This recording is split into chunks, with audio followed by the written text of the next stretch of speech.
Weather. One of the most astonishing forces on Earth, capable of both devastating power and spectacular beauty. Wherever you live on the planet, weather shapes your world. Yet for most of us, how it works is a mystery. To really understand weather, you have to get inside it. So I'm going to strip weather back to basics. All in the name of science.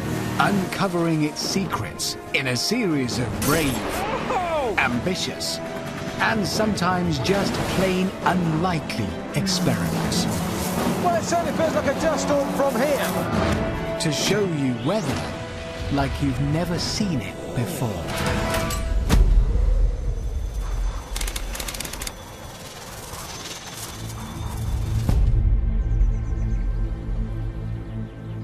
There is a powerful, invisible force that moves around us, almost unnoticed. A force that drives almost all the extreme weather on our planet. That force is wind.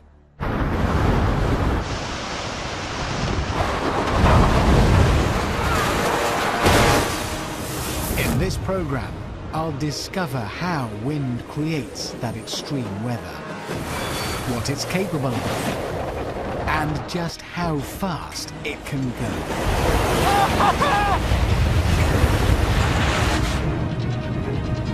Along the way, I'll attempt to measure the speed of a tornado right next to the ground.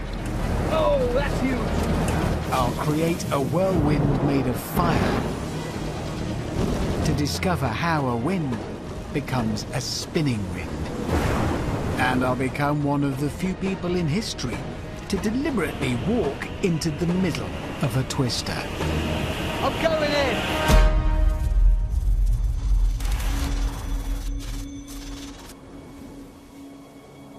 This is said to be the place with the worst weather in the world. A place so forbidding that only the fearless or the foolhardy would want to experience it.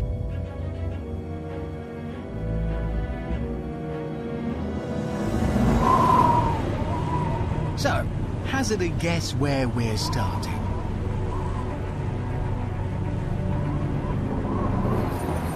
This is Mount Washington, in the unlikely location of New Hampshire, USA.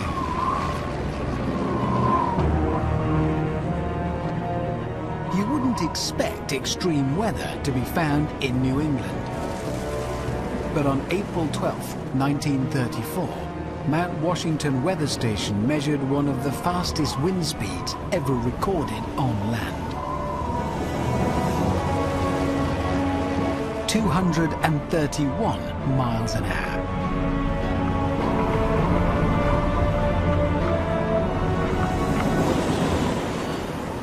In fact, winds here hit hurricane force more than 100 days a year. Now, bear that in mind during the next couple of minutes. Because I'm about to take a little walk outside. Okay, just popping out, which is, it turns out, quite a chore out here. I can not only hear the wind around this building, I can feel it.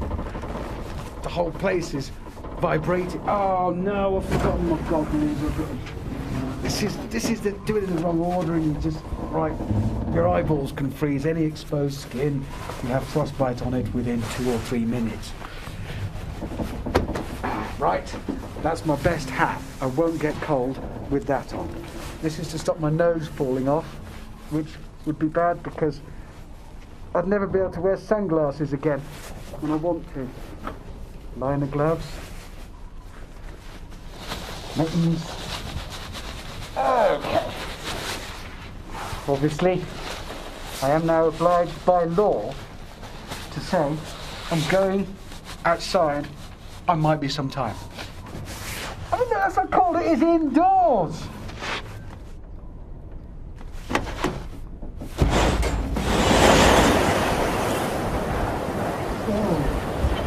At this point, I think I should try and give you some idea of what I might be in for, with a small demonstration. The lightest wind you can feel on your face is about 5 miles an hour. Enough to rustle this newspaper. 15 miles an hour, and your umbrella gives up the ghost. 25 miles an hour can cause a deck chair to set sail.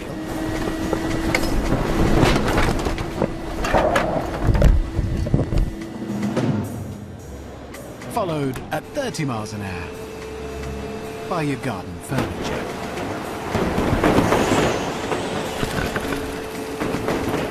45, and all hell starts to break loose.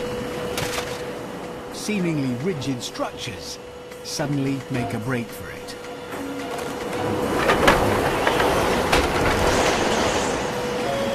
And at 55 miles an hour, even small buildings are on the move.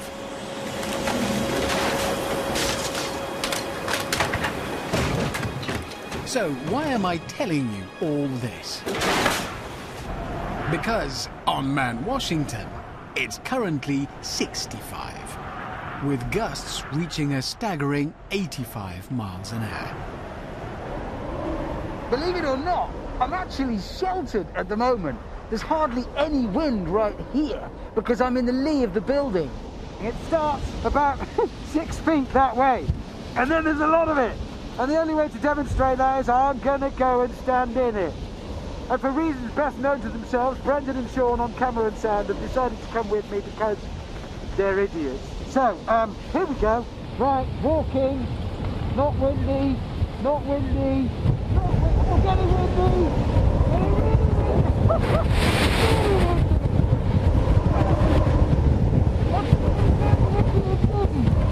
Hey, this is about 65, maybe 70 miles an hour worth of wind. But don't forget, this is the site of one of the highest wind speeds ever recorded by man, 231 miles an hour. How must that feel? I'd be gone.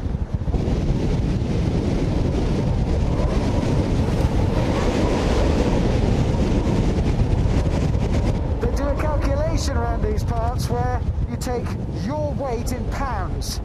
I don't know what I am, it's about 150, 160. Halve it, that's the wind speed at which you're going to get into trouble, which is about this wind speed.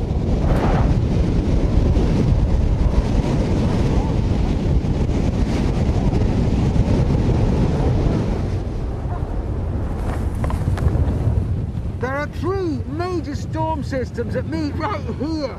Sort of long-distance weather patterns. And that corner behind me is the most exposed place, which should make that the windiest spot on this whole mountain.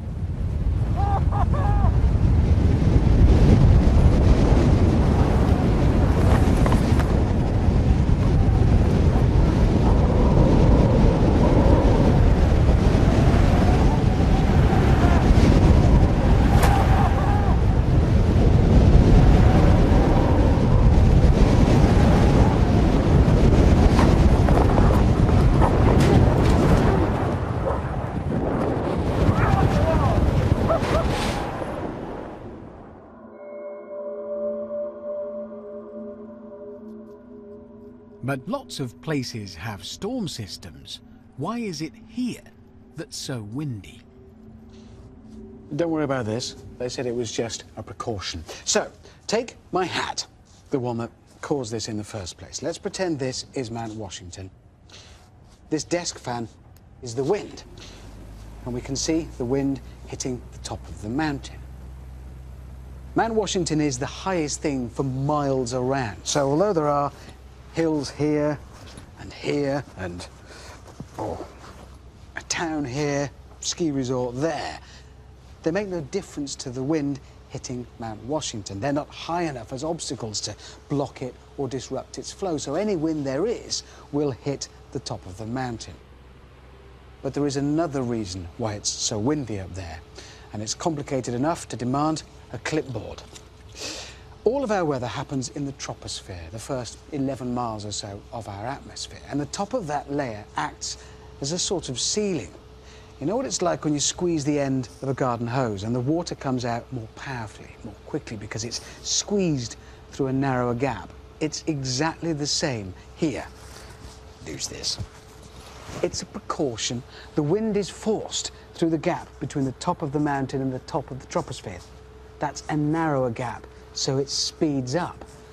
And that's why It always tends to be windy at the top of a hill. So wind is just air rushing from one place to another, speeding up as it goes through narrow gaps, slowing down as it hits obstacles.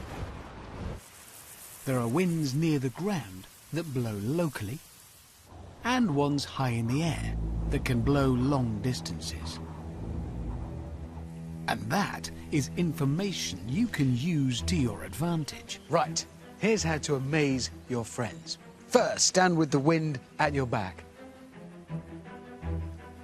Then you're looking for clouds. If those clouds are moving overhead, directly away from you, or directly towards you, or they're stationary, then the weather is going to stay broadly the same. If they're moving from left to right, it's going to get worse. If they're moving from right to left, it's going to improve. So, right to left, better. Left to right, worse. Straight down the middle, stays the same. As long as you have your back to the wind. Unless you're in the southern hemisphere, in which case you reverse that bit. Brilliant, isn't it? Really clever. I mean, it's not 100% foolproof because weather's really complicated, but it works more often than not. And that's about as much as you can say of any form of weather forecasting, isn't it? And the clouds must have been travelling right to left up on Mount Washington. Because the next morning is truly spectacular.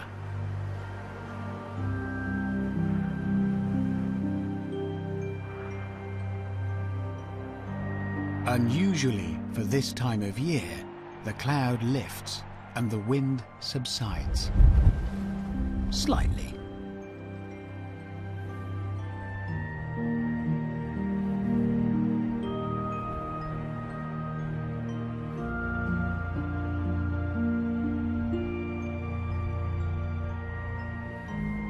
And I venture back outside into a suddenly magical landscape.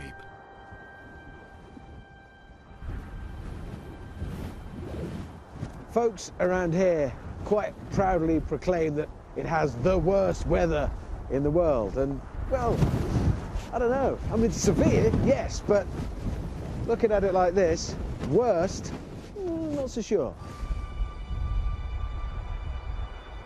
But there's no doubt that this is a place shaped by wind. It's so windy here that the buildings have to be chained down. Even the ice appears to fly off in frozen streamers. These streamers don't point away from the wind. They grow towards it. And here's how. Ice crystals are carried through the air by the wind.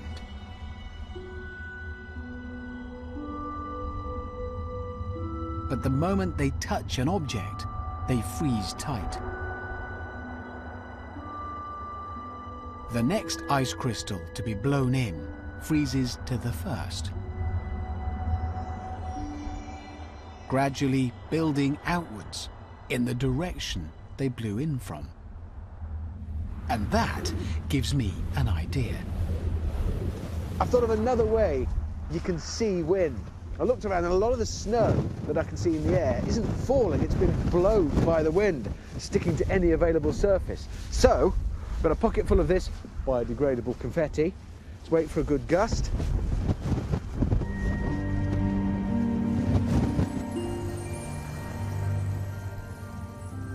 Watch how the confetti blows in swirling patterns. You'd think that at these wind speeds everything would just get whisked away in a perfectly straight line, but it doesn't. It rolls and curls like waves crashing onto a beach, and occasionally those rolling eddies turn into tightly knit spirals in a shape scientists call a vortex. It's a shape that's crucial to our story, because almost all the weather we think of as extreme is based around them. This isn't just about strong winds, it's about the other types of weather that wind can produce.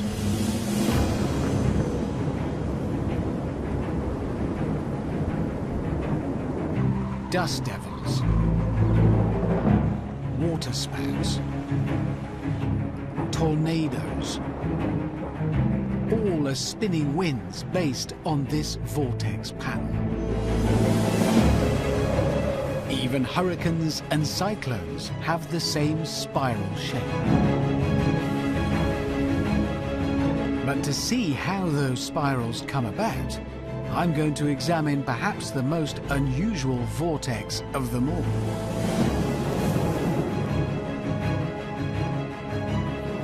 It's called a firewhirl. And because they're made entirely of flames, it's easier to see the twisting structure. Right here is where I'm most likely to find one. The tinder-dry forests of Western Australia. The vegetation here is so flammable that any stray match or lightning strike can have it ablaze in seconds. There are 50,000 bushfires a year in Australia, and almost any one of them is capable of creating a firewhirl.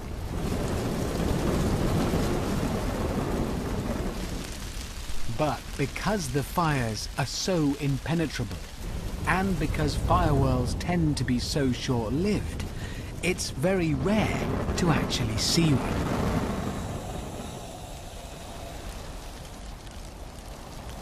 Which is why the best way to examine a firewhirl is to build one. But I'm not going to set about building a firewhirl on my own, which is why I brought two of the world's leading authorities on firewhirls over from Japan to help. Dr. Kazunori Kawana and engineer Kozo Sekimoto have spent many years looking at how and why firewhirls spin. And they've agreed to lend us a hand to try and start our very own firewhirl. But I've just discovered this is the first time they've built a full-scale one, which is a worry. Especially when I see them messing about with baking tins. Of course, we have the fire authorities on hand. But at the moment, they look like they're just there to help with the washing up. Time to find out what's going on.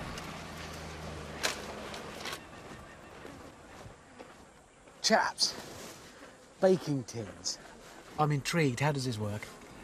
We are trying to create a firewall on top of the baking pans. We put heptane, a combustible liquid, in the pans. Heptane, is that what that is? Well, this is water. You know that doesn't burn, don't you, at all? We put heptane on top of the water layer. I knew that. Okay, why are they arranged in this L configuration? if the shape of fire is entirely symmetric, the swirling motion wouldn't occur. So we need some kind of trigger to create a swirling motion. This shape, this asymmetry, somehow triggers something that we're going to see. Exactly. Yes. Good. Will it ultimately get rid of these flies? Because I see why you're wearing these nets. I thought you were beekeepers when I arrived, but it's unimaginably unpleasant. But this isn't merely an extreme type of pest control. We're going to see if these 30 baking tins can help us create a spinning vortex. And we're not just going to be looking for this vortex effect here. We're also going to be looking from up there. We need a bird's eye view if we're going to reveal what makes a wind spin. And this remote-controlled copter is the perfect way to get it. That is why I've brought that guy. That guy is the drone's pilot, Hai Tran. A man with 25 years' experience of flying remote cameras. I pop over to brief him on what we're after. Right, so if we get a firewall going out there, this spinning vortex, I need a shot directly over the top of it. As it forms, you there looking down will get the circle just there like that. Right, so you want me to fly over a tornado that's breathing fire? You've used very emotive language there. I mean, essentially, yes. Okay. I mean, yes. Yeah, I think we're going to have problems there with all the wind and the heat that's coming off the fire. I think carbon fibre is pretty durable, but the propellers are plastic, so they'll probably melt off at some stage. So how will you know if that starts happening? It'll warn you. Because presumably, I mean, if you get closer and you hit the wind, you'll see it go all jiggly and you can go higher. No, these things are stabilised. So the first thing we'll see is the copter heading towards the fire. So the stabiliser will cancel out any effects of the heat until it melts? Yes. Turn the stabiliser off? well, go in raw. Yeah, okay. You can tell your friends, no stabiliser, and I flew it into the fiery tornado thing. I mean, we're talking about 160-kilometre winds? Yeah. No. I try to explain to Hai why fire is important to this whole story. Because heat can create winds. Let me demonstrate with this cooker. Now, imagine the hobs represent the earth being heated up by the sun. Hot air rises off the hob just as it does from the hot ground, making the air above the flames less dense, and therefore lower pressure. But the cold air around the oven is still at normal pressure, so it rushes in to fill the gap, turning these children's windmills.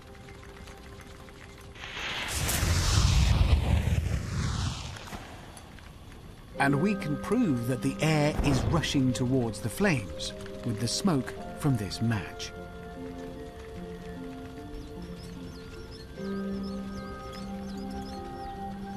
Higher pressure air rushing towards lower pressure air. That is the basis of wind. Using flames only accentuates the effect, which is why a massive fire is the best way to create our own extreme wind. But it still doesn't tell us how that extreme wind can start spinning. That is why we need the drone. So, here's the plan. First, we get a flammable liquid called heptane and fill the pans with it. Once they're all full, we'll set light to them. If Kazu and Kozo are right, their L-shape arrangement will spontaneously trigger a firewhirl. Next, we'll introduce some coloured smoke to see if our eye in the sky can capture the wind patterns at work. Right, let's give it a go. Time to stand well back.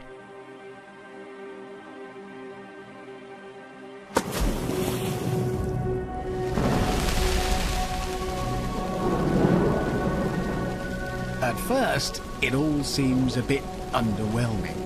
It looks, well, it looks like 30 baking tins on fire. But as cold air rushes in, it feeds the flames. And then, quite suddenly, they begin to spin. There it is.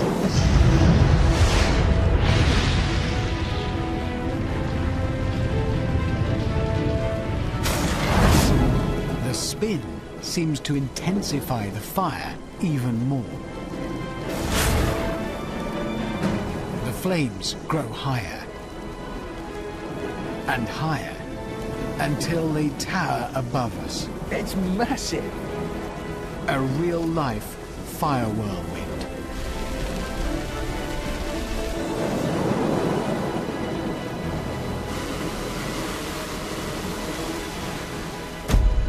And it seems that Hai is prepared to give it a go after all.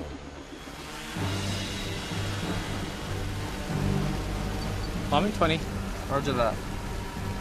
If he can get close enough, then we've a chance of seeing how a fire whirl actually works.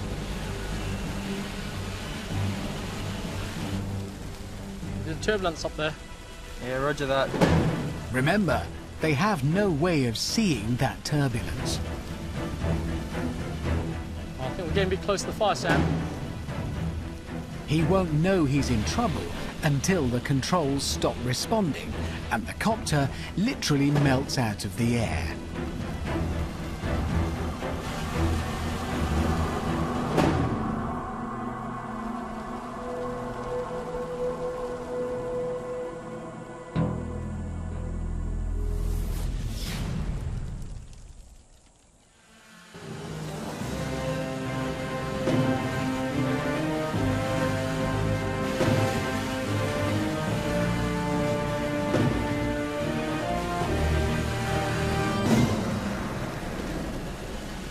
That's looking great, mate.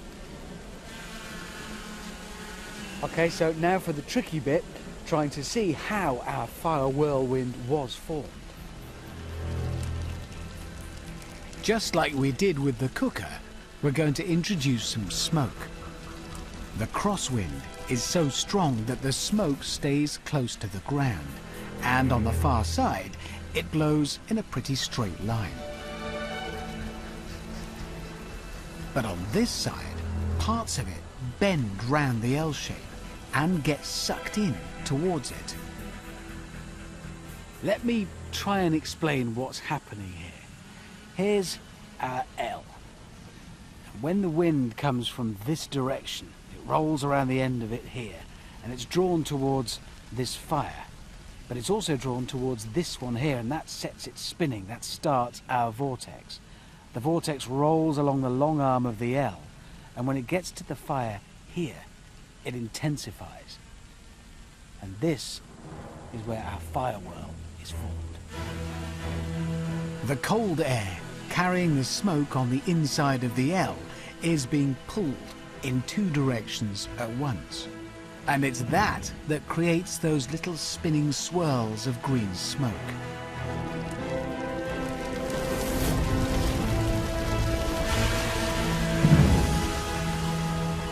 And ultimately, the fire whirl our team managed to successfully capture on camera.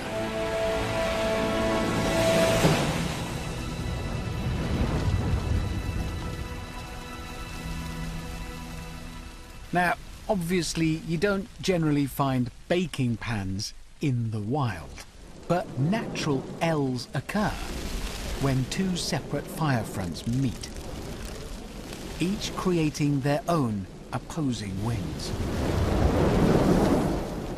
And that's also pretty much how other types of spinning weather start.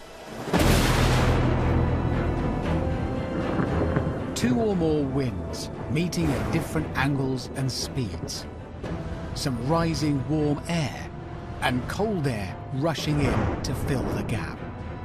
Just those simple ingredients can produce some of the most extreme forms of weather we have, including the most powerful and deadly wind of them all, the tornado.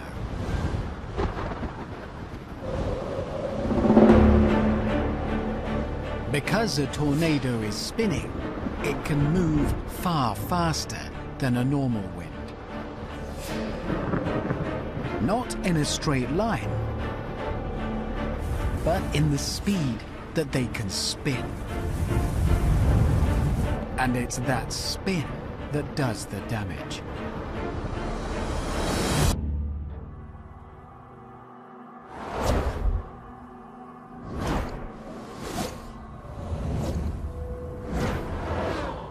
Look at it this way.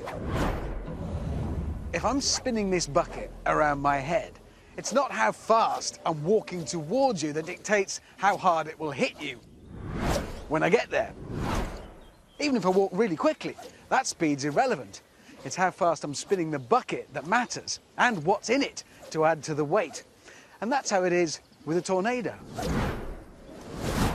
Debris does most of the damage. That's the weight in the bucket. The most destructive force in the tornado itself is its spin, its rotational speed. Which is why it's remarkable. That's the part of a tornado we know the least about. I'd like to find out why. And who better to ask than the Center for Severe Weather Research in Boulder, Colorado. I make an appointment with its president, Josh Werman, to ask him why that spin speed is still such a mystery. Scientists have gotten very good at measuring the winds above the ground in the tornado, maybe from 50 meters above the ground up to a couple kilometers. But the strongest winds in the tornado are below that. We think the strongest winds in the tornado might even be below 10 meters. Using remote sensing with radars, we can get up close, we can scan back and forth, but unfortunately, objects block us. There's debris, pieces of houses, cows, whatever, flying around in the tornado, and that's the one place where we are the most blind. Why isn't there just a machine that you can point at a tornado and measure it? I mean, it is moving past. Why can't you just measure it? There are two main challenges with in situ measurements. The first is how to get something inside the tornado. The tornado is moving down the fields, and we don't know exactly how it's going. It's an unpredictable path. So getting something in front is very, very hard. Challenge number two is what happens when we succeed, and that is the tornado runs over the object and destroys it. So unfortunately, the place that we most need to know about is the place that's hardest for us to see. If we can understand that better, then engineers will be able to build better buildings, we'll be able to have better shelters, and fewer people will get injured and die in tornadoes. But how would you begin to measure the speed of a tornado right next to the ground? To try and find that out, we must travel another 1,300 miles to the distinctly un-tornado-like landscape of London, Ontario. And one remarkable building.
Something a person wouldn't normally do.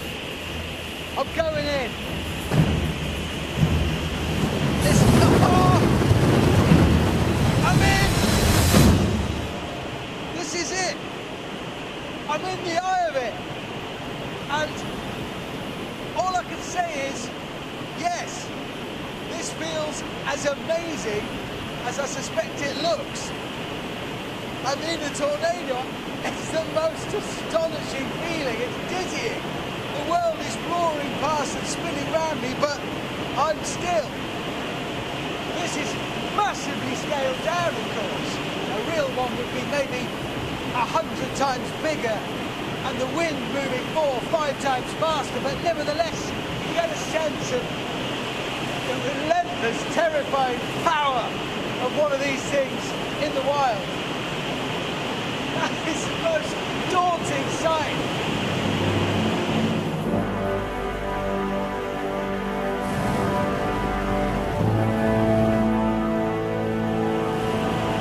I've got goosebumps, and not just because it's cold in here. I can feel the edges of it, feel it moving. It's like I'm touching its flanks. It is a living, breathing thing. It's a living, breathing, furious thing.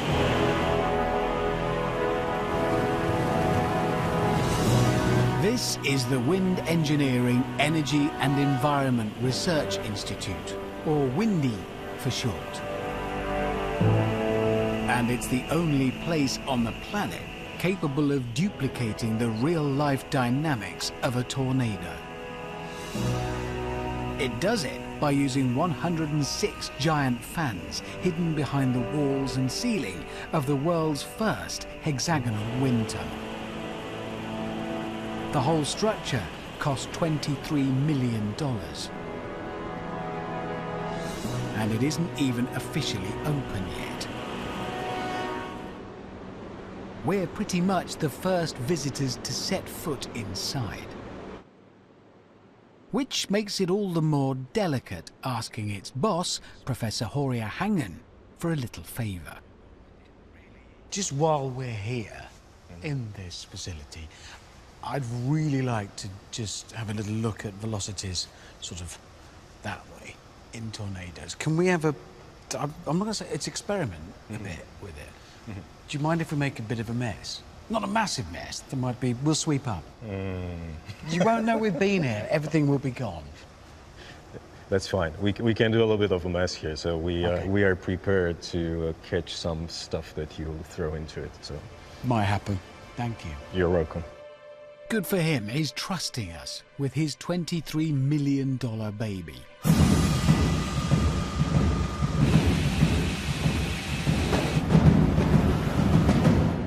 Right, plan. They really have let me experiment with this incredible installation, and I want to look more into velocity, see how fast the wind is moving. And if I introduce these ping pong balls into our tornado, I can measure the speed. I'm going to feed them to it.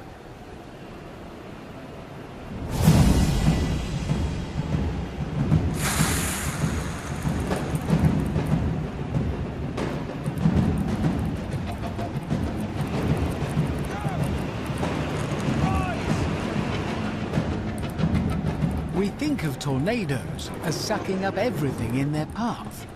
Turns out it's not that easy.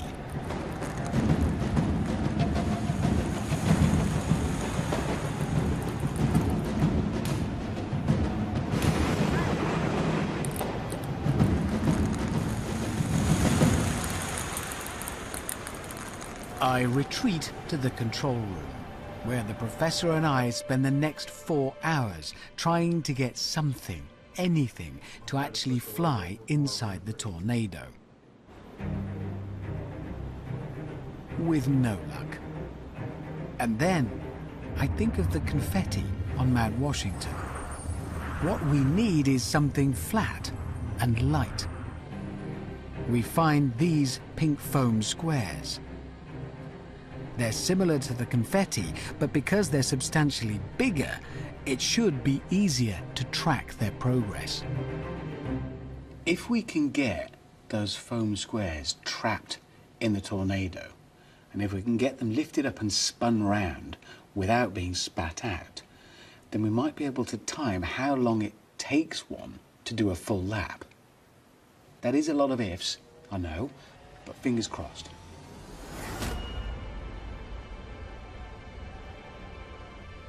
We're gonna start the fans.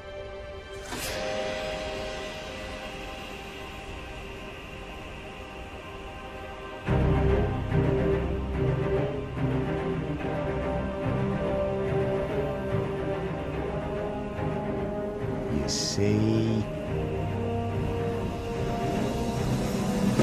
There it is.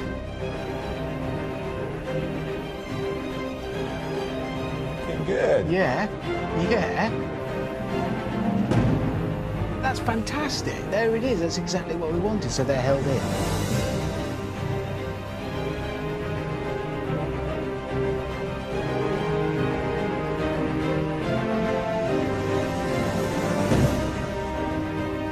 Okay, now we've got the foam squares circling successfully, it's time to turn on the tracking technology.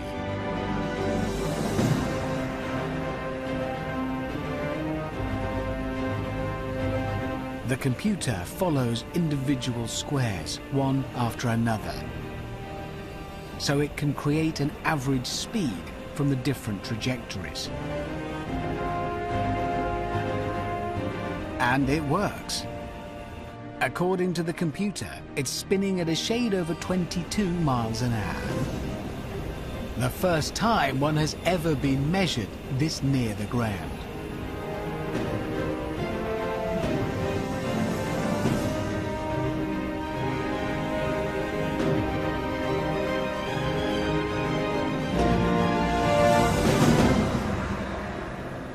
Now, obviously, a real tornado is about 100 times bigger and much, much faster.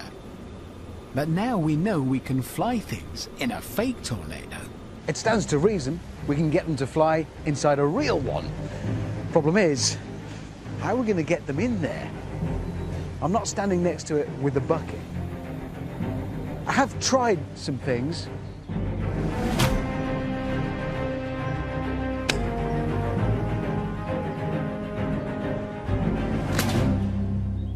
None of them really worked. I need help with this. So I've made contact with a scientist who says he might have a solution. He's asked me to meet him here in, well, as it turns out, the middle of nowhere.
This bizarre vehicle is the Dominator 3, a hand-built tornado-proof armoured car. And as meteorologist Reed Timmer explains, it's one of a kind. There's no other vehicle like this. It's just one big meteorological instrument. It's like a mobile tornado probe. Has it ever been in the base of a tornado? This has. This is the Dominator 3, so this is brand new last year, and we intercepted 3 or 4 tornadoes. What happened to Dominators 1 and 2? Gone. Oh, no, they're still on the ground, thankfully. What I want to know is, what are the chances of using the Dominator to measure the speed of a tornado near the ground? Near the base of the tornado is one of the biggest mysteries of tornado science, and it's also the most important to understand because it's those wind speeds that directly impact the structures and cause the destruction that we see with tornadoes every spring and summer. That's why we built this vehicle, is to get up close and not inside those and unravel those mysteries. So if you could get this into a tornado, you can deploy something into it that'll allow you physically to measure that rotational wind speed. Yeah. It is roughly what I was doing with bits of foam in the indoor artificial tornado. It's just with the real one. Yeah. It is presumably then quite incredibly dangerous. Yeah, there is a level of risk involved, but as a storm chaser, all I've done since I was 18 years old is get close to tornadoes. Which really begs just one question. Are you a scientist, an adrenaline junkie, or a lunatic? Probably all of the above. Okay. Reed sounds like the perfect person for us. Using the Dominator, he can get really close to a tornado, and he's already thought about how he could fire a data recording probe right into it. So I wanted to stop right here. Yeah. Because just south of our position, right down there, was a F5 tornado back in 1999, and they recorded the strongest wind speeds ever recorded on the planet, over 300 miles an hour, right down here just to our south. In less than 21 hours, 74 tornadoes touched down in the states of Oklahoma and Kansas. The most prolific outbreak in history. But the most destructive of them all was right here. In the 60 minutes or so of its existence, its phenomenal spin speed caused more than $1 billion worth of damage. Scientists measured the winds inside it at 300 miles an hour. But those speeds don't tell the whole story. Those winds were measured higher up above the ground, and who knows how strong those wind speeds were right near the Earth's surface, with the strongest tornado in history. And that came through right where we are. Yeah. So, if this were a real situation, what do you say? Hot, live, whatever. If it were coming towards us, and you're here with this, what happens now? Well, we'll look to the southwest. If it's not moving side to side at all, it's likely coming right at us. So I'll line up that left edge and make sure we're in the path. Then we'll drop the vehicle flush to the ground. I'll show you here really quick. And we're inside, of course. But yeah, that would be a good idea. There it goes. That's supposed to happen. Yeah. And then the spikes also go into the ground. And then there's the probe, right there. And the parachute will pop up when it's at peak flight, just 50 feet up, and it gets sucked into the tornado. So if everything's worked perfectly, that probe will have gone out of there and ended up in the tornado, spinning around and getting that critical rotational speed. Yeah, the tornado will pick it up. There's updrafts in the funnel as well. It'll pick up the parachute, it'll spiral around inside, measuring temperature, moisture, and pressure at a rate of 5 times a second. And all of that will happen. It's going to one of these years. Hopefully this year. Good luck. Good luck with that. You never know. So, there we have it. The Dominator is going to take the place of our woman with the bucket. And its compressed air-powered roof cannon does the job my catapult and paintball gun couldn't. Now all they need to do is find a real-life tornado and park next to it. Obviously that could take a very long time, so Reed and his team are on their own from now on. No film crew with them, just them and the Dominator, and a very ambitious mission.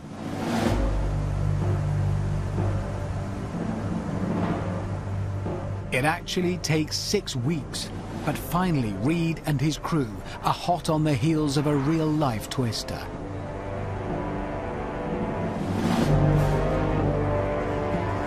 The trick now is to get as close as they dare, close enough to fire a probe straight into its heart.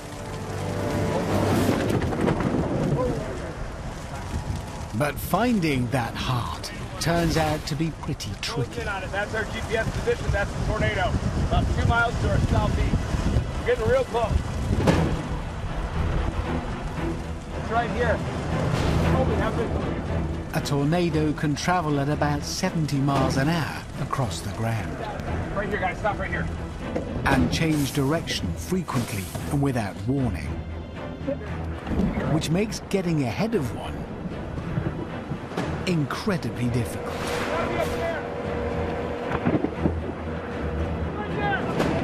And they need to get to it quick. The lifespan of the average twister is just 5 to 10 short minutes. All right, let's go, let's go.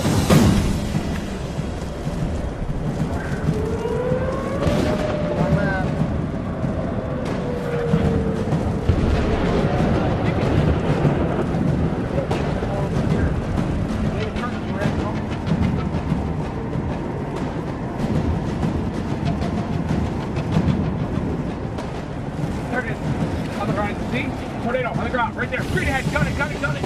Straight ahead, go! Oh, that's huge. It is huge. About 100 meters across and at least a kilometer tall.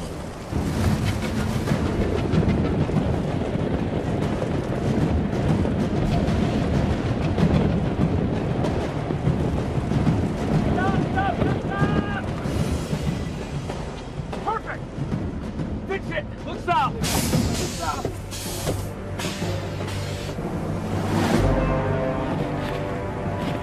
Oh my God.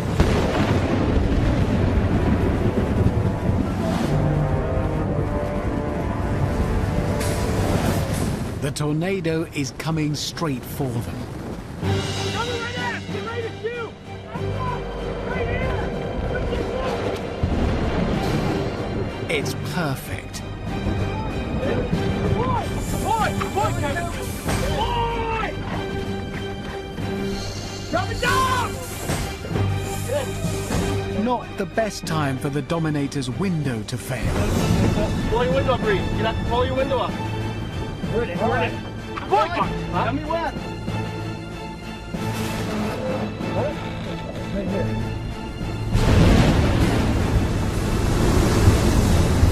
Where'd it? Where'd it? Where'd it? Shoot the ball!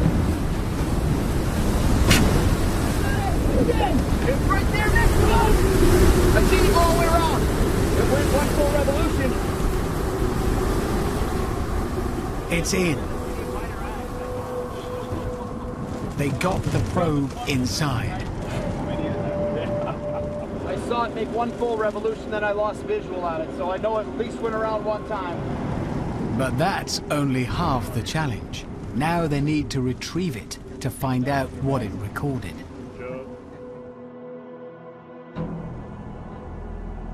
They wait for the storm to pass, then set off out through the trail of devastation in search of the probe. So how far ahead do you think it is? Probably about 3 miles, I would say. For some reason, they're not picking up its GPS signal, so they're reduced to searching on foot. When I launched it, I saw it go out over the road that way, spun around like this, all the way around, and it descended either behind these trees or these trees right here. So we're within a couple 100 feet of it right now. Okay, so it's got to be somewhere over this way, over here. I had full visual. Against all the odds, they spot it. But the probe is damaged. Its trip around the twister has torn away the housing, leaving the electronics exposed. So were they successful?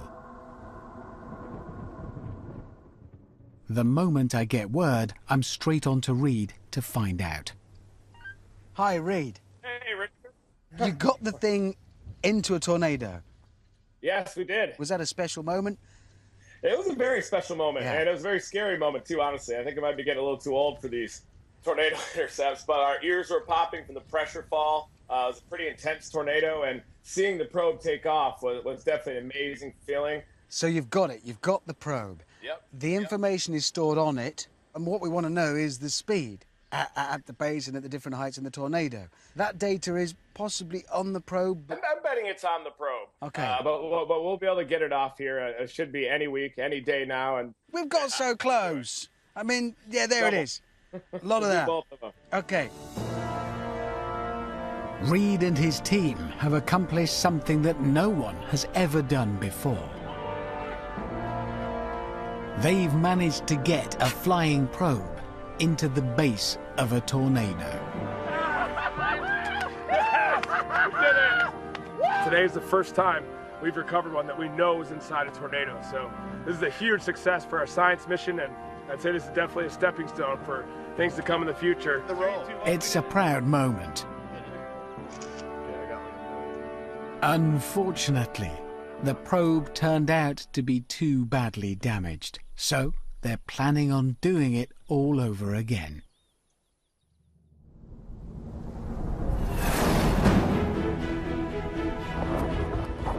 We've discovered what winds are and how they begin, how their paths can be used to predict the weather. We've seen the way a wind can start to spin, and how spinning winds are the basis for much of our extreme weather. More than anything, we're one step closer to revealing one of weather's greatest mysteries: how fast a tornado can spin. But for the moment, the actual answer is still a weather secret. Next time, I try and capture a cloud to see just how much one really weighs. This is a fairly unusual exercise, cloud collecting. I discover what would happen if rain fell in one big lump.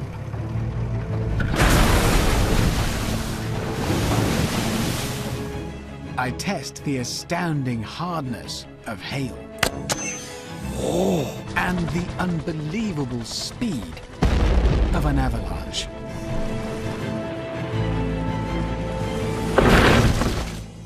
I'm speechless, genuinely speechless. You can find out more about wild weather with the Open University's free wall poster. Call 0845 030 3045 or go to bbc.co.uk/wildweather and follow the links to the Open University. The forecast for more wild weather, same time next Monday on BBC One. Catch up with the most recent episodes of Life Story with David Attenborough, available on BBC iPlayer now. And if you'd like to find out more about the wind and how a breeze can turn into a terrifying tornado, then visit BBC I Wonder.